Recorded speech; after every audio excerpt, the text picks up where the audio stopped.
So anyway, pag-usapan natin ngayon tungkol sa crime rate dito sa Canada. So sasabihin ko na ngayon pa lang. So kahit saan naman, meron talagang nangyayari na hindi maganda kahit saan lupalop ka. Wala naman perfecto eh. So pag sinabi na ganitong lugar, halimbawa Pilipinas or Ukraine or ano pa mang bansa yan. So pag narinig mo lang, ganun ba? Magulo doon eh. So nag-judgmental ka kaagad. So gaya ko noon, nakatira ko sa Mindanao, guys. So pag narinig Mindanao, yung mga panahon na yun, 80s, 90s, mga ganun, magulo eh. Yeah, so nakatira ko sa may Zamboanga City. Alam niyo naman Mindanao, may mga lugar yan. Yung Hulo, Sulu, then Zamboanga del Norte, del Sur. So karamihan sa mga nakakarinig sa lugar pag Mindanao is magulo talaga. Sa isipan mo magulo eh. Yeah, so tinanong sa akin, di ba, may nakasalimuha ako eh. Doon ka pala sa Mindanao, gulo nun, buti na-survive kayo nun. So ibig sabihin, kung marinig mo yung place, in general na, hindi nila alam. So nakastira ako sa may Zamboanga City. Ang layo nun, so sa time na yon, magulo yung Hulo, Sulu. Ganun, kasi may gera yun eh. Uso pa yun ng mga Busayap yata, yung time na yon. So may mga mangilan-ngilan din sa mga lugar namin na nangyayari, like saksakan or barilan, pero hindi yung ganun sa iniisip na talagang gera eh, magulo eh. So ganun dito sa Canada. Yeah. Sa awa naman ng Diyos, sa tagal ko dito, ang naririnig ko lang ng mga crime bibihira. Minsan sa isang buwan wala, minsan isang beses. So ito lang maririnig ko, may hold upan, may nabaril. Pero yung mga rape, tagaan, ganyan, wala akong narinig dito. May sunog, ganun. Ganun lang. Minsan sa isang taon, twice lang mangyayari yung pag may nangyaring hindi maganda. Dito sa Toronto, dito ko specific na place. Like Scarborough or North York, kung saan. So, kaya nga pag narinig mo, Canada, doon sa magulo. So, hindi ganun. Kailangan specific mo yung lugar. Kasi dito guys, pag may nangyari na crime, halimbawa, humingi ka ng tulong sa mga pulis, dadaya ka ng 911. Ang bilis, mga 5 minutes, andyan na. Pagtawag mo pa lang, andyan na yung patrol car, minsan dalawa yan o tatlo. Depende kung ilan sila pwedeng pumunta doon. Meron pang fire truck. Then meron pang medic. Kasi inaalam nila kung may nangyari dyan, so pwede nilang dalhin sa ospital, matulungan, masave yung buhay. Yung fire truck naman, syempre may mga ladder yung mahirap pasukin, may mga dala silang hatcha, may mga dalang mga malalaking martilyo. So kumpleto guys, andyan na agad. Pagtawag mong ganun. So ganun dito kabilis yung response ng may order tayo guys. Kinuha ko na. Kasi nakauna, nakauna habang nag-aantay. Mahilig ako magsalita eh. Sayang naman. So inon ko muna yung yung order. Yung apps ko para makapick up tayo. So anyway, maya ituloy natin yung kwento.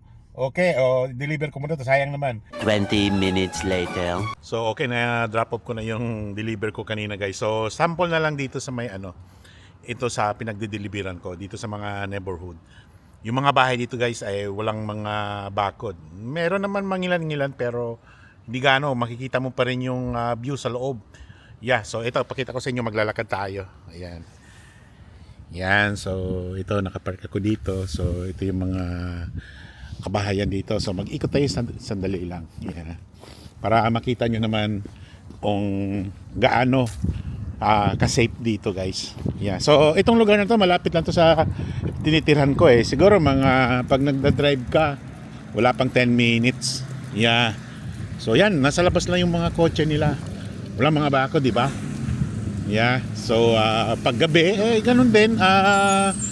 Dito, maliwanag din kasi may mga bahay, may mga ilaw naman yan. So ito, lakarin natin. So ganito kaganda rito guys. Maglakad ka, safe ka. So ganun pa man, sabi ko kanina, wala namang hindi naman perfecto. Kung maglakad ka sa gabi, kailangan ingat din tayo kasi hindi natin alam ang utak ng tao. So ito yung Briar Hill. Sa dulon-dulo nito, Batters na.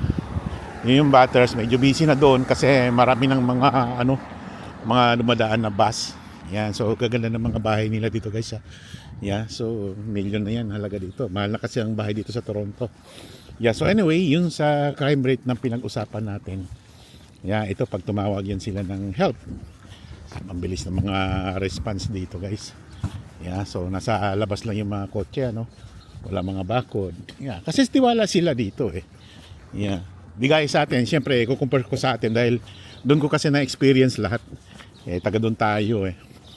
Yeah, kahit nga may bakod doon, aakyatin pa. Yeah.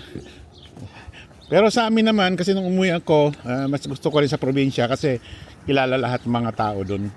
Yeah, medyo safe doon sa amin. Although meron naman nangyayaring hindi kaaya-aya, pero safe pa rin doon, guys. Yeah, so ito, walang pakialaman yung mga tao dito, guys. Yeah, kahit magkapitbahay kayo, minsan nga hindi sila magkakilala eh.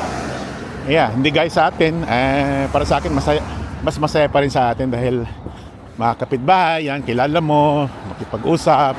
So dito wala. Yung time nila is time is gold. Lahat dito busy, nagmamadali yung mga tao. Yeah, so ganito guys. Ang ganda tingnan dahil malinis. Hindi nyo lang makikita yung mga puno ngayon, wala nang mga dahon, no? Kasi winter na nga, lamig. Eh ito, malamig na malamig ako. Hindi nga ako naka-gloves. Yeah. So ngayon hapon na, mag-alauna na or alauna pasado ba? Yeah, so nilakad ko lang. Yeah, so anyway, balik tayo. So yun, nakita nyo na yung view, guys. Yeah, so gaganda na mga kotse nila, mga Audi. Dito ka makakita ng nagagandang kotse. Meron pa mga malalaking bahay dito. Hindi lang dito, guys, may area talagang kala mo, mga mansyon. Yeah. May mga area talagang malalaking bahay. Yeah. So anyway, guys, sana nag-enjoy kayo dito sa video ko. Then meron na kayong idea kung anong lifestyle dito. Yeah, so balik natin yung camera sa lugar na ano. Yan. Ganda, no? Malinis. Kasi yung mga daan dito, yung mga gobyerno natin binabayaran, may nagwawalis dyan, pero hindi yung walis na ting-ting ganun. May truck dito, yung mga alikabok na yan, yung mga leaves, nakukuha yan. Tapos yung mga puno, sila na nagtitrim yan. Kung hindi ba nakakasagabal sa mga kuryente, ginagawa ng gobyerno yan. Kasi laki naman na ng binabayad ng tax, lahat dito nagbabayad ng tax. Yun, yan yung mga grass na yan, may nagkakat dyan. Pero pagkakaalam ko parang homeowners na yata ya. I don't know kasi wala naman akong bahay eh. Hindi ako eksperto dyan eh. Yeah, may mga naglilinis din mga dahon. Yeah, may nangungontrata dyan. Yeah, so ibang work yung guys. Mga contractor yun. Kaya marami ring mga sideline dito yung mga tao. Yeah, so ito balik na tayo sa kotse ko. Yes, so yun lang guys. At sana meron akong naitulong na kahit kunting video lang, at least meron kayong impormasyon na nalalaman. Alright, so ito, pulang-pula na yung kamay ko. Yeah, so pasok na ako sa kotse. Biyahe na naman tayo kasi ito yung hanap buhay ko eh. Okay, that's it for now. Thank you. See you in my next vlog.